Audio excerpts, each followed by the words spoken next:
You're tuned in to Janet TV with Coach D.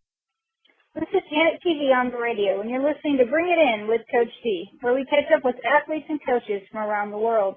In the spirit of Sochi, on today's show, we're talking to Olympic biathlete Tracy Barnes. Tracy, welcome to the show. Thanks for having me.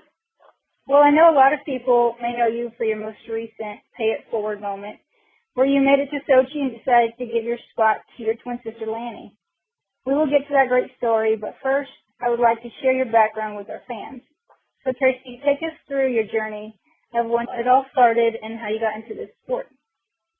Yeah, I actually grew up playing soccer. My sister and I were big soccer players and just looking for a way to kind of stay in shape for soccer. Our season was in the spring, so thought we'd try Nordic skiing just to stay in shape and tried it out. And someone told us about biathlon and tried that out too, and we were hooked once we tried it. It was a great sport. It was lots of fun. Well, I'm actually a twin as well, and my sister and I were in every sport together growing up. Were you and Lanny the same way? Yeah, we did. We pretty much did everything together for sure. We were definitely better soccer players together. Better to have someone there with you for sure. We've really been able to capitalize on that and help each other out. What two disciplines are involved in the biathlon, and what skills are the most important in order to be successful? Yeah, so biathlon's cross-country skiing and rifle marksmanship, and it's that I think the biggest thing is just combining those two disciplines because it's really tough. It's an endurance sport combined with a skill sport, and the shooting's really important. There's a lot of pressure at the shooting range. We have competitors skiing right next to you, and there's a lot of wind and a lot of other aspects that go into it. So the shooting's really important because that can kind of really decide a race, and so we really try to put a lot of emphasis on the shooting. Well, you said you had played soccer also, but how did you get into shooting? How did you learn how to shoot? Yeah, our dad taught us to shoot when we were little. We grew up shooting and hunting and things like that. That's how our family got our food, and so we were big shooters growing up. We did a few shooting competitions and kind of like doing that aspect. So then just combining with that with the physical aspect, it was really something that we fell in love with. Well, I can only imagine how exhausting it is each time you complete an event and how much dedication goes into it. You've been to the Olympic Games in Italy in 2006. What do you think are the best parts of representing the United States at the Olympics?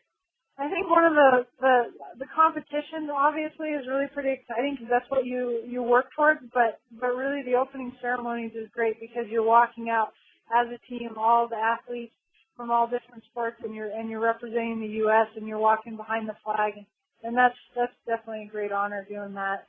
What does it do for your sport to be seen by so many viewers?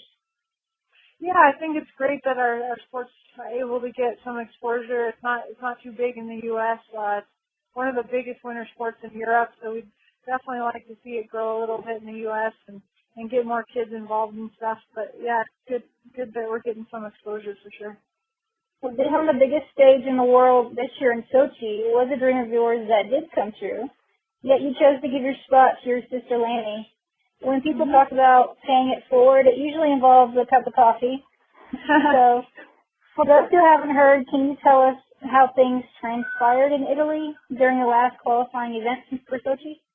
Yeah, so we had 4 races, and Lanny got pretty sick and was only able to do one of the races. And so I qualified for the team, and then, I really was kind of hard watching her not be able to compete and kind of just watch her dreams going away. So I just, I really felt strongly about giving her that opportunity. So I declined my spot, and that freed up a spot for the committee to choose one more person, and she was the next in line off of the points. She's been having a great season and everything, so they chose her based off of her results and her points. So yeah, it was great that she now has that opportunity to go.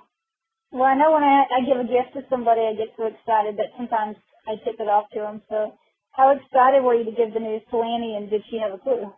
Yeah, I was super excited. I had kind of thought about the idea a little bit earlier in the week during the races, and it was hard kind of not telling her earlier, and once I was able to tell her, and and that everything worked out. I was super excited for her because she definitely deserves it. She's been working really hard for this, and it's really exciting for her to see her have that opportunity. How did she react when you told her? She was pretty surprised, and she definitely thought that I should be the one going, and so she protested a little bit and thought that I shouldn't do that for her, but yeah, I think she's going to go over there. She'll represent both of us and our country and everything, so it'll be pretty exciting. What a great story. I'm not sure how Lanny can repay you except to do well at the Olympics. So have you been able to speak to her since she's been in Sochi? Yeah, I've been talking with her quite a bit. I'll head over on Wednesday to watch her race, so it'll be pretty exciting. She's really excited about the races coming up. Well, the biathlon races for the women in Sochi will be on February 9th, 11th, 14th, 17th, and 21st at 8:30 a.m. Central, so tune in to support Lanny. Tracy, can you share with our fans where they can follow you and your sister on social media so they can keep up with you? Yeah, you can follow us on Twin Biathletes on Facebook, and then also www.twinbiathletes.com. What's next for you? Well, we're heading over there to cheer Lanny on, and then we have some more races to finish out the season, and then we're going to decide at the end of the season if we're going to continue racing or not. So lots of things to look forward to, I think. We look forward to following your journey. Thank you for sharing your story and what you do for your sport. Yeah, thanks for having me. Good talking to you. For more coverage on the Sochi Olympics, follow us on Twitter and JanetTV.com. This is Coach D, and you're listening to Janet TV on the radio. You've been tuned in to Janet TV on the radio with Coach D.